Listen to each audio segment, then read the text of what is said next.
안녕하십니까. JTV 전국 뉴스입니다. 신학기가 시작되면서 각급 학교마다 독감 환자가 크게 늘고 있습니다. 이번 독감은 다음 달까지 유행할 것으로 예상됩니다. 조창현 기자입니다.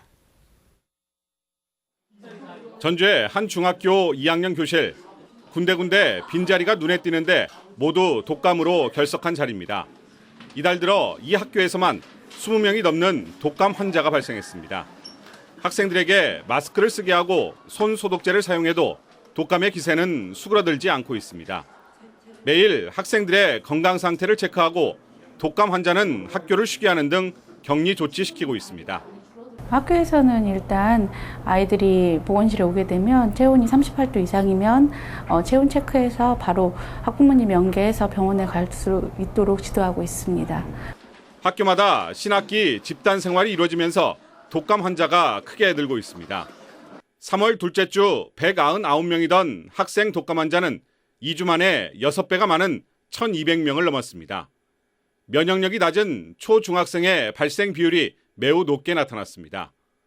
올해 독감은 고열에 심한 근육통을 동반하는 특징을 가지고 있으며 지난달 A형에 이어 최근 B형 독감까지 유행하고 있습니다. 독감은 전염력이 강한 바이러스성 질병이어서 예방이 무엇보다 중요합니다. 전통적으로 손을 막는 건데 이것은 또 손을 통해서 다른 사람 전파시킬 수 있기 때문에 이 소매로 이렇게 기침하는 것도 중요합니다. 이런 것들을 전반적으로 학교 차원에서 교육하고 일교차가 큰 날씨로 독감 확산세는 다음 달까지 이어질 것으로 예상돼 일선 학교와 교육당국은 촉각을 곤두세우고 있습니다. JTB 뉴스 조창현입니다. 2023 세계 잼버리 대회를 새만금에 유치하기 위한 활동이 정부로부터 국제 행사로 공식 승인을 받았습니다. 전라북도는 기획재정부가 2023 세계 잼버리 대회 새만금 유치권을 국제 행사로 공식 승인해 앞으로 정부의 지원과 협조를 이끌어낼 수 있게 됐다고 밝혔습니다. 전라북도는 세계 잼버리 대회 유치 사업비의 일부를 국가 예산으로 충당하기 위해 행정력을 집중하기로 했습니다. 익산 국가식품 클러스터의 베트남 식품기업 GC푸드가 외국인 투자 신고를 했습니다. 외국인 투자 신고는 투자와 입주를 확정하는 것으로 해외 기업으로는 7번째입니다. 베트남 GC푸드는 국가식품 클러스터에 커피와 홍삼, 알로에 등을 활용한 건강기능식품 제조 공장을 건설할 계획입니다.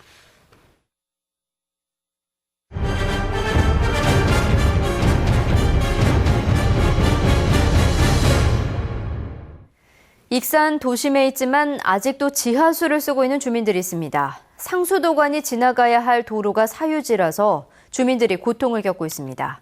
민원 현장 하원우 기자입니다.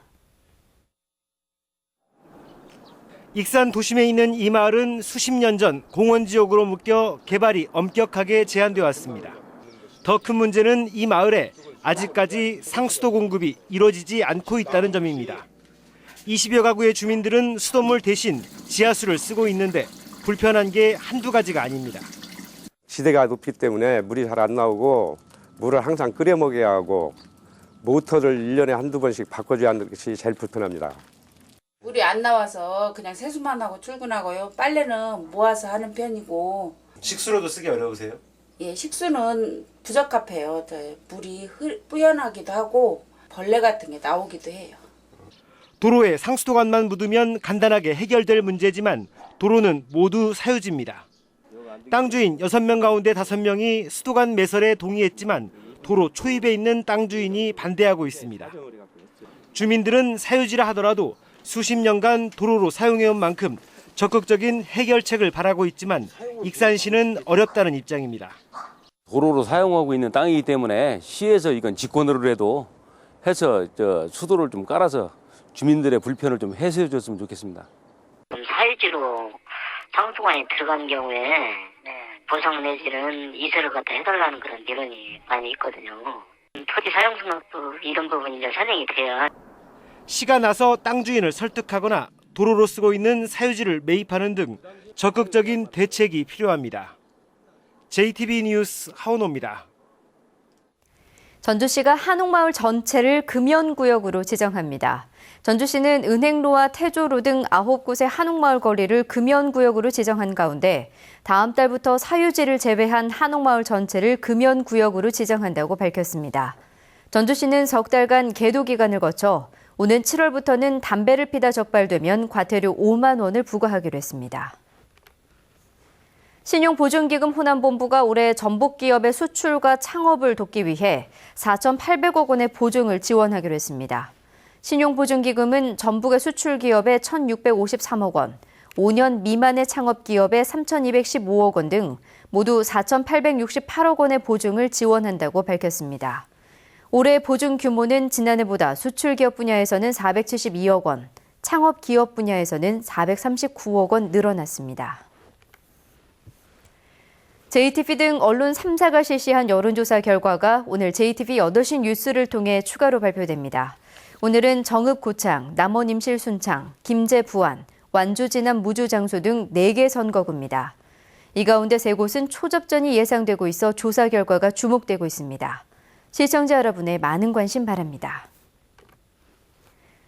날씨입니다. 전북은 오늘 완주 23.1도, 전주 21.6도 등 대부분 20도를 웃돌았습니다. 내일은 가끔 구름이 많겠습니다. 아침 최저 기온은 3도에서 6도, 낮 최고 기온은 20도에서 23도로 오늘보다 높겠습니다. 금요일인 모레도 맑은 날씨 속에 낮 기온이 24도까지 오르겠습니다. 해상에는 짙은 안개가 끼고 바다 물결은 0.5에서 1m로 일겠습니다. 전주기상지청은 당분간 대체로 맑다가 이번 일요일쯤 비 소식이 있을 것으로 내다봤습니다. 이상으로 JTB 저녁 뉴스를 마칩니다. 고맙습니다.